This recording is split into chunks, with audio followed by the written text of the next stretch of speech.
Hello and welcome to today's video. In this video I'm going to be going through all of my reading statistics for the first quarter of the year.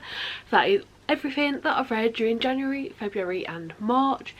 Any information about any of the books or any of the reading methods or anything at all that I thought I would want to know and keep a track of, I have been, and now I have the data and I'm going to go through it. So to do this and to get the graphs that you're going to be seeing on the screen today, I have been using the Corpile version for spreadsheet created by G at Book Roast, and then the only other thing I'm using is my actual reading goal stuff is pulled straight from Goodreads, but everything else is all from that Corpile spreadsheet. So let's move to the side.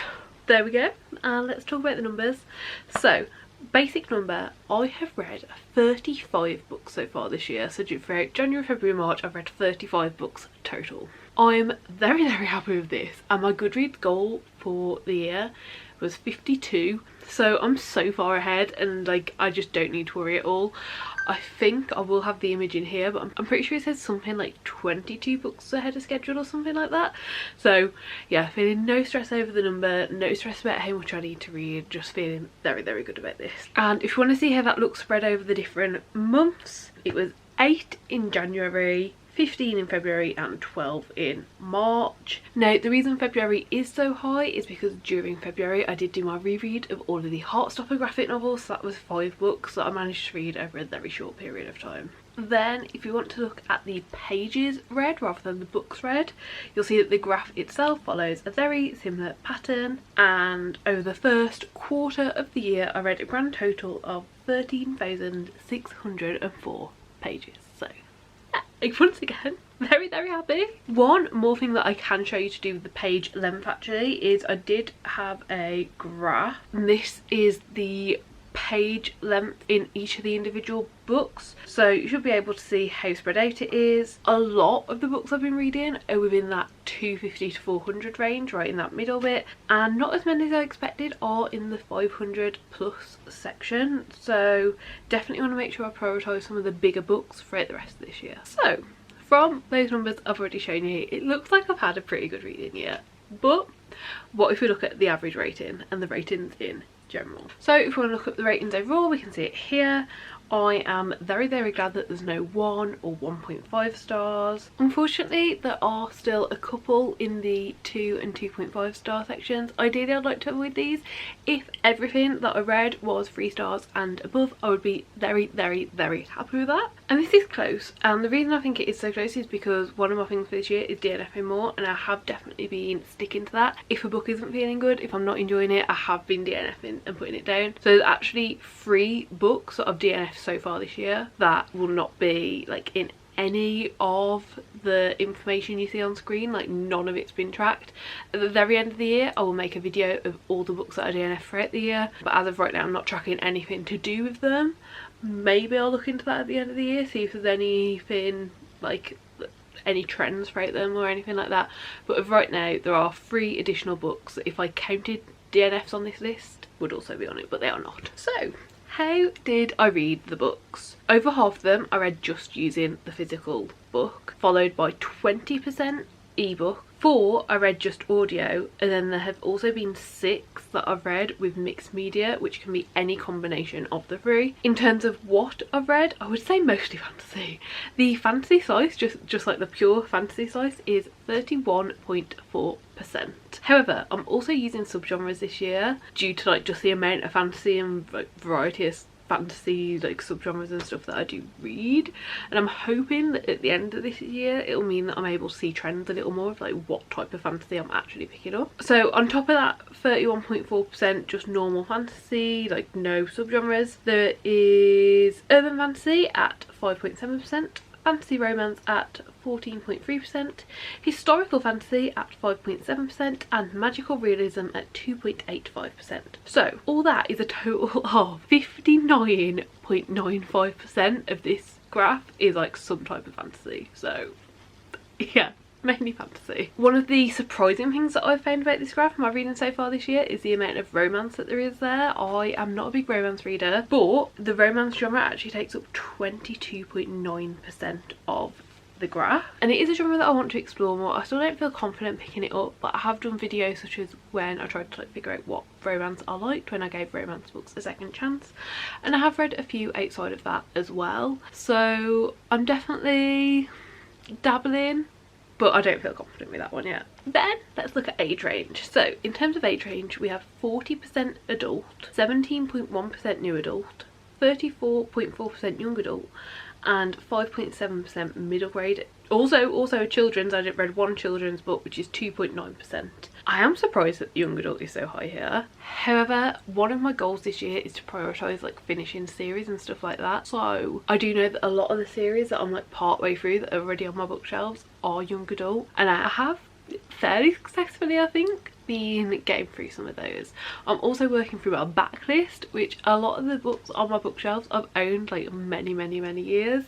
It's a big goal of mine this year to get my TBR really reduced down. So yeah, it's surprising for how my readings look kind of the last 2 years, but to say what my goals are this year, I'm not that surprised. Then series versus standalone. So 77.1% of books that I've read have been part of series. Honestly, this isn't surprising. I love series. I definitely prioritise series over standalones. Like, I find them very easy to get into, and also if I enjoy them, I find them very easy to like binge and like read the whole thing at once. So not that surprising that such a high amount of my reading is through series. Then last but not least in this section are the rereads. So far this year I have reread 6 books, which is 17.1%.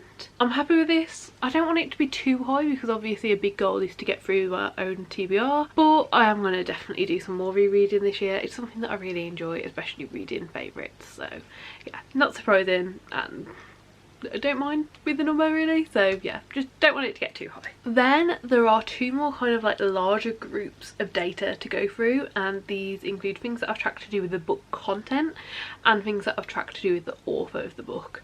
I think I'm going to do book content first because these are things that I actually like pay attention to when going into the book, whereas the author content I don't really look into until afterwards when I'm filling out my spreadsheet. So yeah, let's do book content first. I think that makes sense. So, book content.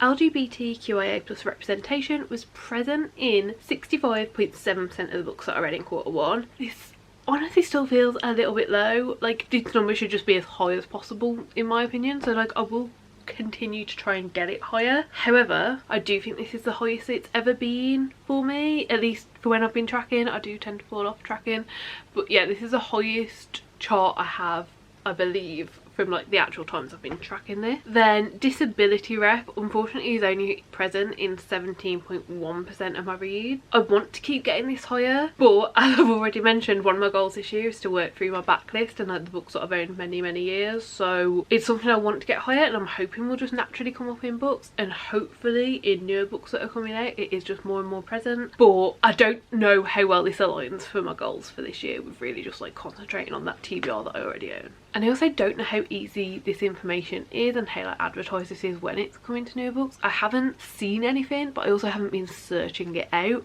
so I think this is just something that I'll have to like put more work into when it gets to a point where I'm wanting like a variety of new books on my TBR. Then there is book format.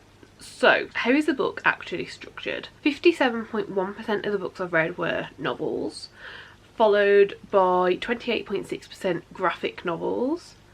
And then we have 2 short stories, 1 picture book, 1 novella, and 1 poetry collection. I feel okay about this. I don't really feel much about this. I definitely know from the last couple of years that I do really like poetry, so I would like to maybe up that a bit, but overall I've enjoyed what I've read so far this year. Then author info. So in terms of author info, this is all about who actually wrote the book. So the books were written by mainly women at 65.7%.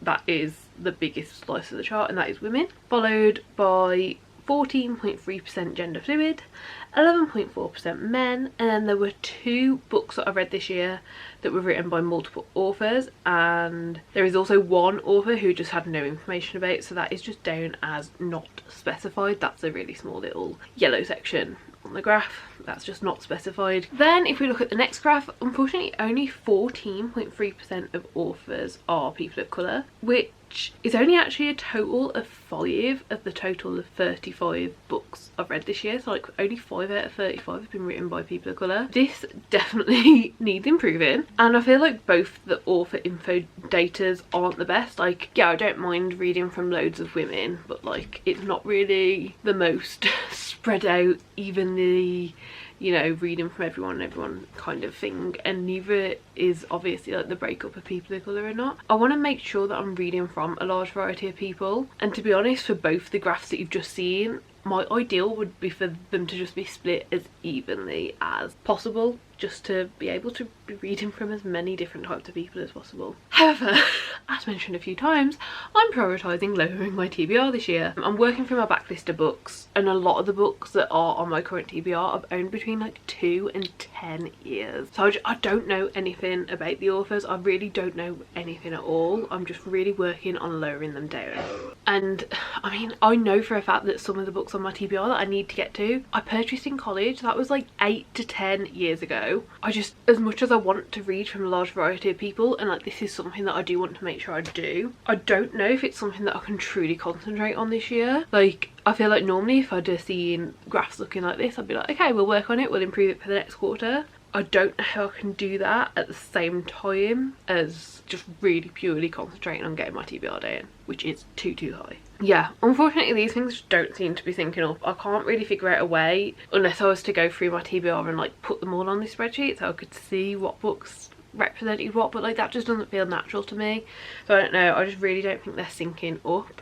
I'll be interested to see how this looks at the end of the year, and it's something that I can really focus on improving next year if that is how it has to be. Then lastly, there are 3 more pieces of data that I've decided to track quarterly in my reading journal too, so I thought I'd mention them here as well. So they're over here. Okay, so first of all is books purchased. In total I've purchased 18 books in quarter 1. Expect a book haul coming soon. I'll probably do a book haul when we get to around the 25 number. Like that tends to be what is like a good length for me. On the screen now you should be able to see how my book buying is split over the different months. It's not surprising to me that March there's so many more. We went to Edinburgh in March for a long weekend and we visited many cool bookshops, and it would have been rude not to, wouldn't it?